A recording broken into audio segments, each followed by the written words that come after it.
আজকের আমাদের এই মহান মে দিবস, এটা আন্তর্জাতিক বিষয়, আন্তর্জাতিক মহান মে দিবস। এই দিবসটি আমরা প্রতি বছর 1 মে পালন করে থাকি।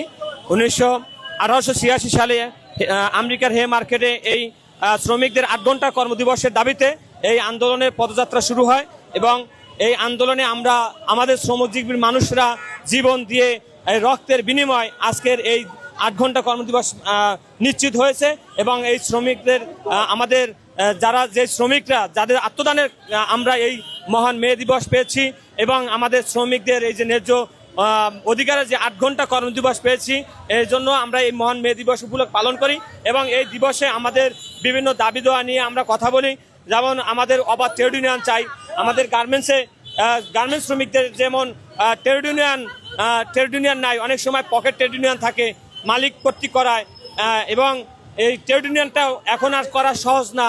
এবং বাংলাদেশ যে শ্রম আইন আছে নতুন অধ্যাদেশ 2025 যেটা হয়েছে, সেটা যাতে বাস্তবায়ন হয় এবং আমাদের যে শ্রমজীবী মানুষরা খেটে যারা দিন মজুর, তাদের যে ন্যায্য অধিকার তারা যাতে পায়, এই জন্য আমরা এই লড়াই সংগ্রাম করি।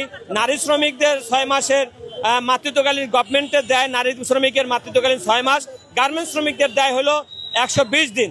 এই যে বৈষম্য, এটা যাতে না থাকে, আমাদের গার্মেন্টস শ্রমিকরা যাতে 120 দিন যেভাবে 6 মাস পাচ্ছে, সরকারি শ্রমিকরা যেমন 6 মাস পাচ্ছে, গার্মেন্টস শ্রমিক সহ সকল সেক্টরের শ্রমিকরা যাতে 6 মাস পায়, এই জন্য আমরা আশাবাদী। পাশাপাশি হলো এই নারী শ্রমিকরা যখন কোনো গর্ভবতী মা বোন হন, তখন তার দেখাশোনা করার জন্য তার যে হাজবেন্ড, সেও কোনো না কোনো জায়গায় কর্মজীবী হিসেবে কাজ করে, তাহলে তারও ছুটি দরকার আছে। এই দেখে বলে পিতৃজনিত ছুটি যাতে এটাও পায়, সেজন্য আমাদের যে কমপ্লেন্স ফ্যাক্টরি গুলা আছে বাংলাদেশে, বিজিএমই বিকেএমির যারা সদস্য, তাদের কিছু কিছু ফ্যাক্টরি কমপ্লেন্স অনুযায়ী শ্রম আইন মানে, আর বাকি অর্ধেক শ্রমিকই 50% ফ্যাক্টরি আছে তারা বাংলাদেশ শ্রম আইন তো মানেই না এবং শ্রমিকদের প্রতি নির্যাতন। আমরা গত পরশুদিন একটা ফ্যাক্টরিতে গিয়েছিলাম, ওখানে যে দেখি এক শ্রমিককে মালিক নিজে গায়ে হাত তুলছে। আমরা সেটা প্রতিবাদ করি, শ্রমিকরা কান্নাকাটি করে। এবং আমাদের মাতৃত্বকালীন ছুটি, সরকারি ছুটি 6 মাস, গার্মেন্টস শ্রমিকদের জন্য 4 মাস। আমরা তারপরও গার্মেন্টসে যখন একটা মা যখন প্রেগনেন্ট হয়, তাকে বিভিন্ন নির্যাতন করে, তাকে টাকা যাতে না দেওয়া লাগে, মানসিক শারীরিক টর্চার করে, তাকে রিজাইন পেপারে সাইন দিয়ে তাদেরকে বের করে দেওয়া হয়।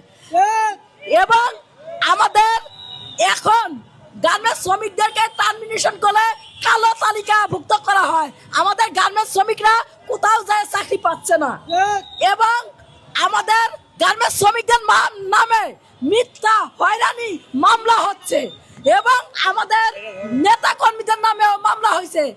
আশুলিয়া বেলকুচি নামে একটা ফ্যাক্টরি আছে, ওই ফ্যাক্টরিতে শ্রমিকদের নামে মামলা করছে আমাদের মাদারল্যান্ড গার্মেন্টস ওয়ার্কার্স ফেডারেশনের একজন নেতা, তার নামেও মামলা করছে। আমি আরেকটা কথা বলতে চাই, আজকে 1 মে আন্তর্জাতিক শ্রমিক দিবস। এই দিনে plastic company star pipe and plastic কোম্পানির এরিয়া ম্যানেজার 40 জন শ্রমিককে বিলাং চেক এবং অরিজিনাল সার্টিফিকেট নিয়ে তাদেরকে চাকরি দেওয়া হয়। তাদেরকে 6 মাস হয়েছে কোম্পানি থেকে বের করে দিছে। এখন 6 মাসের পেমেন্ট এবং সার্ভিস বেনিফিট পাবে, সেটা তো ফারদিন গ্রুপের মালিক দিচ্ছেই না, বরঞ্চ শ্রমিকদেরকে উল্টা ভয় দেখাচ্ছে, তোমাদের বিলাং চেকে এবং সার্টিফিকেট তো দেবই না, বিলাং চেকে মামলা করব।